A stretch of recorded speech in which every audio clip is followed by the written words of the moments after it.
গত ৮ জুন ২০২৪-এ বাংলাদেশ জাতীয় জাদুঘরের বঙ্গমাতা শেখ ফজিলাতুন্নেসা মুজিব মিলনায়তনে হয়ে গেল দেশ বরেণ্য চিত্রশিল্পী হাশেম খানের চিত্রকলার উপর প্রকাশিত অ্যালবামের মোড়ক উন্মোচন।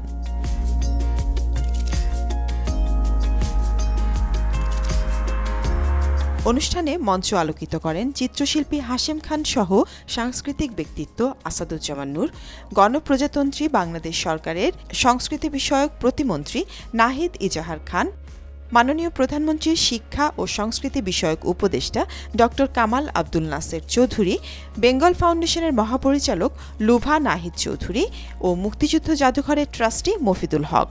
স্বাগত বক্তব্য রাখেন অনুষ্ঠানের আয়োজক HSBC বাংলাদেশের প্রধান নির্বাহী কর্মকর্তা মোহাম্মদ মাহবুবুর রহমান।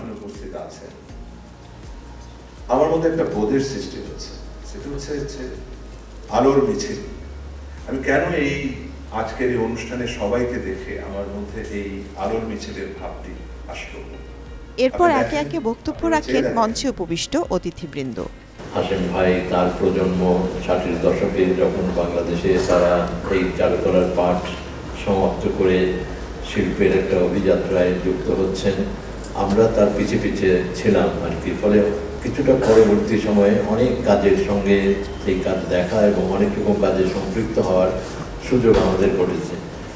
এটা ঠিক যে তার যে বিশাল কর্মপরিসর, তার মধ্যে মাত্র আমরা 220 ছবি দেখতে পাবো, কিন্তু তারপরও যেহেতু বাংলাদেশে এটা খুব একটা হয় না, শিল্পীদের কাজের ডকুমেন্টেশন কিংবা প্রকাশনা খুব একটা হয় না, সেজন্য আমি সত্যি আন্তরিকভাবে একজন সংস্কৃতি কর্মী হিসাবে, একজন সংগঠক হিসাবে আমরা সকলেই আনন্দিত যেরকম একটি বই, বড় কলেবরের বই বেরিয়েছে।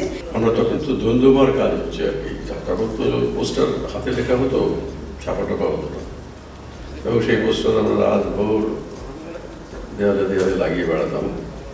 তো সেই সব কাজের, সমস্ত কাজের সঙ্গে হাশেম ভাই যুক্ত থাকতেন, যত রকম কাজ আছে।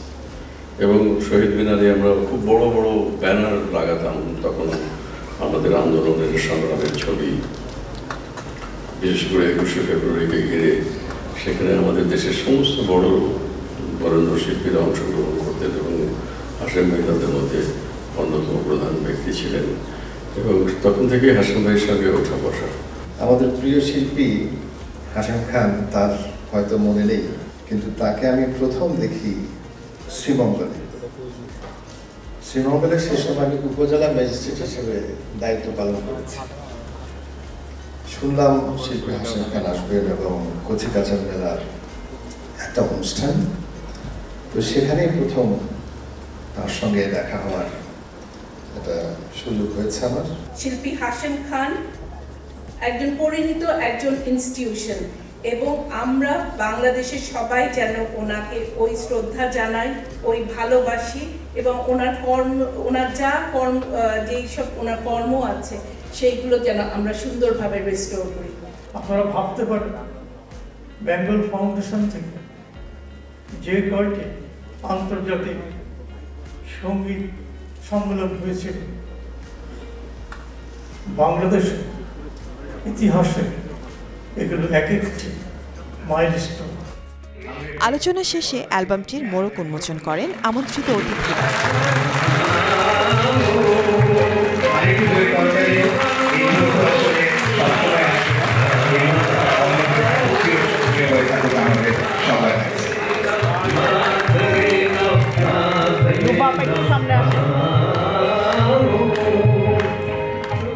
সৃজন গুণীন হাশেম খান চিত্রকলা, ভাস্কর্য, মুরাল ও ড্রয়িং 1956 থেকে 1923 এই শিরোনামে প্রথিতযশা এই চিত্রশিল্পীর সারা জীবনে কৃত শিল্পকর্ম থেকে বাছাই করা 220টি উল্লেখযোগ্য শিল্পকলার অবিকল প্রতিরূপ এই অ্যালবামে প্রকাশিত হয়েছে।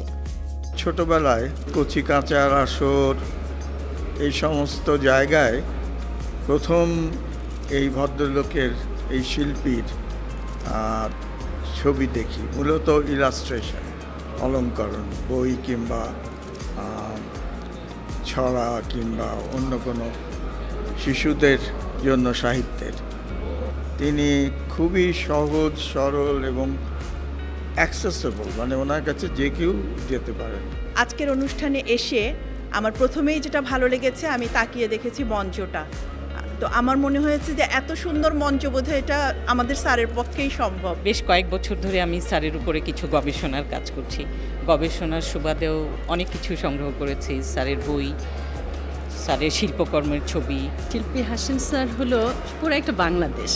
আমি এরকম বাংলাদেশ মানে আমি আমার ভিতরে ধারণ করি আসলে ওনাকে, আমার কাছে আমার দেশটা যেরকম।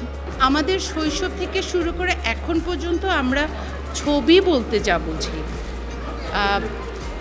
রং বলতে যা বুঝি, প্রথম শব্দটা ওনারটা আসে, কারণ অন্য শব্দগুলো আমাদের অতীতের। আমি পড়াশোনা শেখার আগে, অন্য কিছু মুখে কথা বলার আগে ছবি আঁকা শিখেছি, সবই ওনার অবদান। আমি ওনার কাছে ইন্সপায়ার্ড হয়েই চারুকলায় পড়েছি। আমার নানার অনেক মানে প্রিয় হচ্ছে রবীন্দ্রসঙ্গীত, তো নানা ভাই সবসময় চেয়েছে মা গান গাবে, তো মার ওখান থেকেই গান গাওয়া, আর ওই গান গাওয়া থেকে আমার নামও কিন্নরি হয়েছে আর কি। আমার নিজের জাদুঘর হলে হয়তো আমি অনেক ছবি একসঙ্গে দেখাতে পারতাম আগামী প্রজন্মকে। এখন আমি যেহেতু জাদুঘর করতে পারছি না, তাই ঠিক করেছি এই অ্যালবামের মাধ্যমে বা ভিডিও ফিল্মের মাধ্যমে এইভাবে আমার এই চিত্রকলাগুলোকে আগামী প্রজন্মের কাছে পৌঁছে দেওয়ার জন্য একটি মাধ্যম।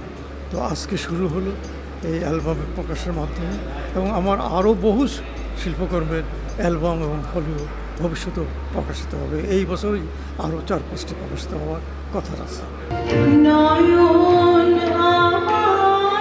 বিশিষ্ট রবীন্দ্রসঙ্গীত শিল্পী অদিতি মহসিনের অনবদ্য সঙ্গীত পরিবেশনার মধ্য দিয়ে শেষ হয় এই আয়োজন।